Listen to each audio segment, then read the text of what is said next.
Hello everyone, this is Praveen Gaur और आज हम चर्चा करेंगे जेंडर रोल्स के बारे में। जेंडर बायस क्या है और उसके एजुकेशनल प्रैक्टिस क्या है जिनके द्वारा इन्हें दूर किया जा सकता है। काफ़ी महत्वपूर्ण टॉपिक है और अगर आप एक टीचर बनने जा रहे हैं तब भी आपके लिए ये जानना आवश्यक है कि कौन कौन से जेंडर बायस हैं और जिनको हम डेली प्रैक्टिस करते हैं और किस तरीके से उन्हें दूर किया जा सकता है।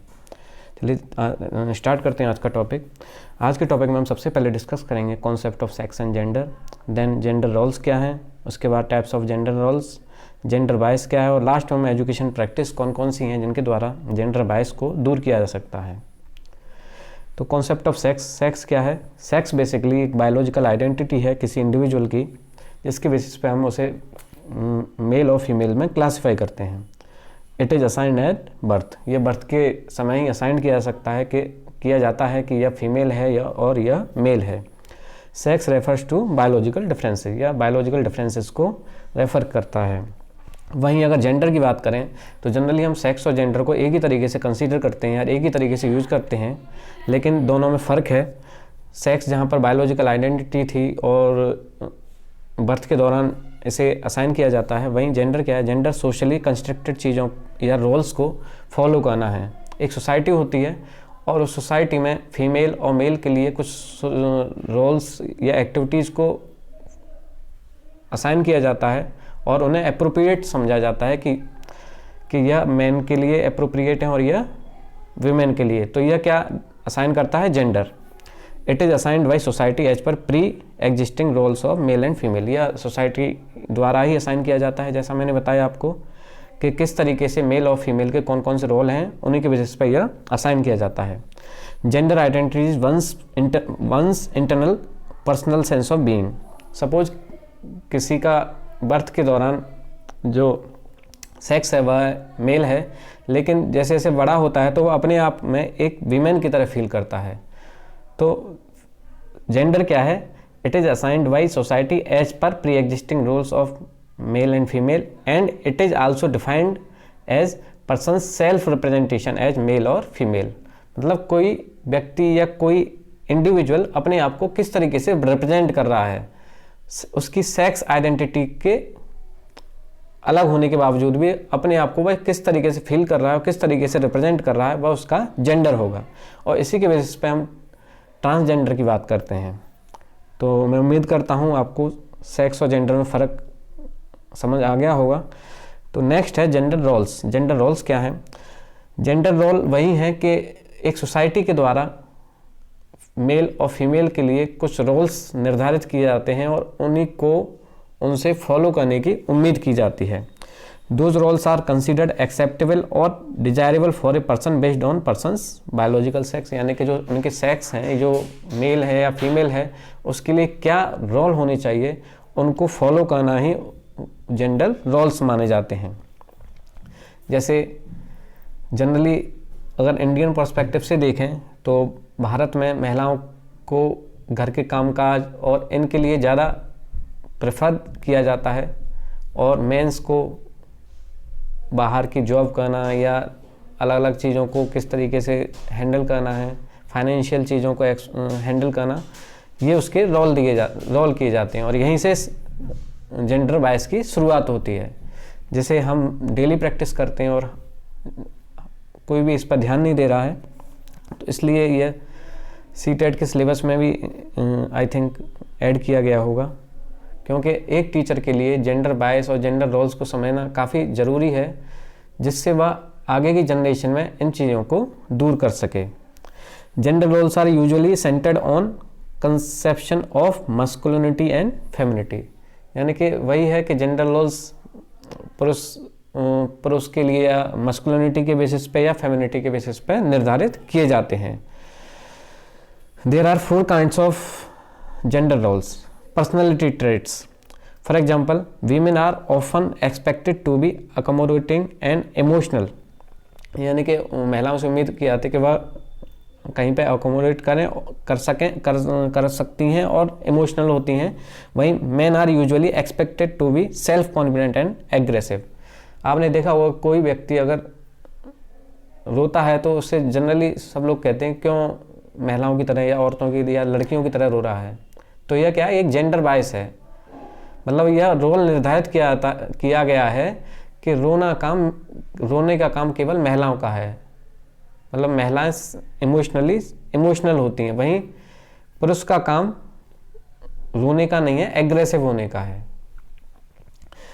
डोमेस्टिक बिहेवियर में जैसे some people expect that women will take care of children, cook and clean the home, मतलब वही है कि महिलाओं से उम्मीद की जाती है कि वो बच्चों के पालन पोषण करें, घर की साफ़ सफाई करें, खाना बनाएं, यह सब। वहीं पुरुषों से क्या उम्मीद की जाती है कि वह टेक केयर ऑफ फाइनेंस को देखें, work on the car and do the home repairs.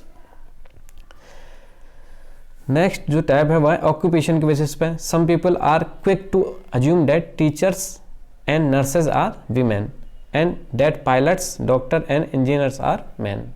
आपने देखा होगा कि ज़्यादातर टीचर्स या नर्सेज जो होती हैं वो महिलाएं होती हैं, वहीं पायलट, डॉक्टर और इंजीनियर पुरुष होते हैं।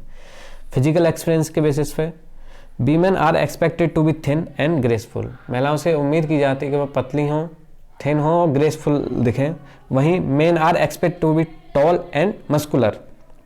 Men and women are also expected to dress and groom in ways that are stereotypical to their gender. यहाँ तक के कलर के बेसिस पे भी हम जेंडर बायस करते हैं। जैसे पिंक कलर को महिलाओं के साथ जोड़ दिया गया है, वहीं ब्लू कलर को पुरुषों के साथ जोड़ दिया गया है। अगर कोई पुरुष या कोई आदमी पिंक कलर की कोई ड्रेस पहनता है तो उससे कहा जाता है कि वो अच्छा नहीं लग रहा, कलर महिलाओं जैसा है, लड़कियों वाला कलर चूज कर लिया है। मतलब पिंक कलर को अवॉइड करना चाहते हैं जनरली जो मैन होते हैं, क्योंकि उन्हें पहले से इस तरीके से ट्रेन किया गया है कि जो पिंक कलर है वह केवल महिलाओं का है या महिलाएं ही उसे इस्तेमाल करती हैं। चलिए जेंडर बायस की बात करते हैं। Gender bias is behaviour that shows favouritism toward one gender or over another. In a class student are asked to make the following pictures. एक क्लास में या मैं अगर आपसे कहूं कि आप इन पिक्चर्स को बनाएं, पहला है एक फार्मर की पिक्चर, एक किसान की, किसी फैक्ट्री वर्कर की, एक नर्स की, साइंटिस्ट की, पायलट की और टीचर की। तो आप अगर देखेंगे कि ज़्यादातर व्यक्ति एक किसान के रूप में एक व्यक्ति को देखेंगे, एक पुरुष को देखेंगे, फैक्ट्री वर्कर के रूप में भी पुरुष को देखा जाता है, वहीं नर्स के रूप में एक महिला को देखते हैं, साइंटिस्ट के रूप में एक पुरुष को देखते हैं, पायलट के रूप में भी एक पुरुष को देखा जाता है और टीचर के रूप में महिलाओं को देखा जाता है। यहाँ तक कि अगर आप गूगल पर इन पिक्चर्स को सर्च करेंगे, गूगल पर अगर टाइप करेंगे फॉर्मर पिक्चर, तो आपको ज़्यादातर जो पिक्चर होंगी वो पुरुष की दिखेंगी। तो यह क्या है, ये जेंडर बायस है, यानी कि हमारे माइंड में सेट है कि जो किसान होगा वह पुरुष ही होगा और जो नर्स होगी वह एक महिला ही होगी। तो इस तरीके का जेंडर बायस हम डेली प्रैक्टिस करते हैं। तो किस तरीके से इसे दूर किया जा सकता है एजुकेशनल प्रैक्टिस से? सबसे पहले है through the use of gender neutral language. ये गलत लिख गया है, न्यूट्रल है ये। जेंडर न्यूट्रल लैंग्वेज किस तरीके से इस्तेमाल कर सकते हैं हम क्लास में? जैसे कैमरा मैन की जगह हम कैमरा पर्सन बोलें, पुलिस मैन की जगह हम पुलिस ऑफिसर बोलें, और टीचिंग लर्निंग के दौरान जो हम एग्जाम्पल देते हैं उसमें आदमी शब्द का उपयोग की जगह हम मानव या मनुष्य बोलें। तो यह क्या होगा, यह एक जेंडर न्यूट्रल लैंग्वेज होगी और जिससे जेंडर बायस को कम किया जा सकता है। और जो दूसरी चीज़ जो हम कर सकते हैं वह है कि श्री, श्रीमती या कुमारी शब्द की जगह श्री या सुश्री बोलें, जिससे क्या होगा कि जेंडर आइडेंटिटी पर ध्यान नहीं जाएगा। अगर आप श्रीमती बोलेंगे तो आप समझ पाएंगे कि यह महिला के लिए कहा जा रहा है, तो उसकी जगह आप श्री या सुश्री इस्तेमाल कर सकते हैं। थ्रू सोशल स्टडी के माध्यम से कैसे कर सकते हैं कि इतिहास के जो चैप्टर हैं उनमें महिलाओं के रोल को ज़्यादा से ज़्यादा इंक्लूड किया जाए। महिलाओं का जो परिचय है या महिलाओं की क्या भागीदारी रही है, महिलाओं ने किस तरीके से विभिन्न क्रांतियों में या स्वतंत्रता संग्राम में किस तरीके से पार्टिसिपेट किया है, क्या क्या उन्होंने बलिदान दिया है अपनी सोसाइटी के लिए, तो उन चीज़ों को ज़्यादा से ज़्यादा तवज्जो दी जाए। और क्योंकि जनरली हिस्ट्री की बुक में आप देखते हैं कि पुरुषों के बारे में ही ज़्यादा बात की जाती है, तो यहाँ से भी एक जेंडर बायस का मैसेज जाता है। थ्रू मैथमेटिक्स क्लास, गणित की क्लास में आपने देखा होगा कि जो हम एग्जाम्पल देते हैं उसमें हम पुरुष को ज़्यादा पावरफुल दिखाते हैं और महिला को कमज़ोर दिखाते हैं। जैसे क्वेश्चन है कि 8 पुरुष एक काम को 20 दिन में पूरा करते हैं, वहीं 8 महिलाएं उसी काम को 32 दिन में पूरा करती हैं। यानी कि यहाँ दिखाया जा रहा है कि 8 पुरुष एक काम को 20 दिन में पूरा कर रहे हैं और 8 महिलाएं उसी काम को 32 दिन में पूरा कर रही हैं। तो यह क्या है, जेंडर वाइज का एग्जाम्पल है, जिसमें यह दिखाया जा रहा है कि महिलाएं कमज़ोर हैं पुरुषों से।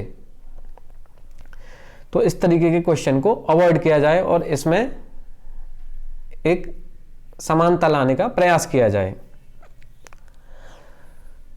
थ्रू साइंस क्लास में क्या है कि इसमें हम ज़्यादा से ज़्यादा महिला वैज्ञानिकों के बारे में चर्चा करें और बच्चों को बताएं कि कौन कौन सी महिला वैज्ञानिक हैं जिन्होंने विज्ञान के क्षेत्र में अभूतपूर्व काम किया है।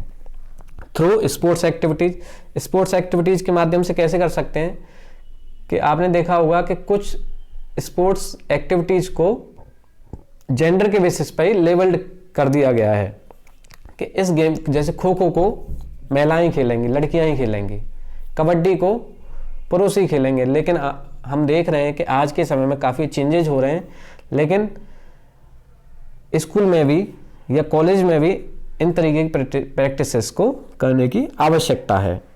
थ्रू कल्चरल एक्टिविटीज़ जो होती हैं उनमें महिलाओं का कुछ रोल कर दिए गए हैं कि इस तरीके के रोल महिलाएं करेंगी या लड़कियां ही करेंगी, और जहाँ पर किसी पावरफुल व्यक्ति को दिखाना होता है तो वहाँ पर हम लड़के को दिखाते हैं।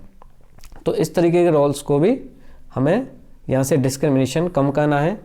तो यह हो गई एजुकेशनल प्रैक्टिस जिनके द्वारा हम जो जेंडर बायस है उसको दूर कर सकते हैं। तो मैं उम्मीद करता हूँ कि यह टॉपिक क्लियर हुआ हो और काफ़ी क्वेश्चन आते हैं इससे। तो मैं उम्मीद करता हूँ कि आप ज़्यादा से ज़्यादा इस वीडियो को शेयर करेंगे और वीडियो को लाइक करें और चैनल को सब्सक्राइब करें। Okay, thank you.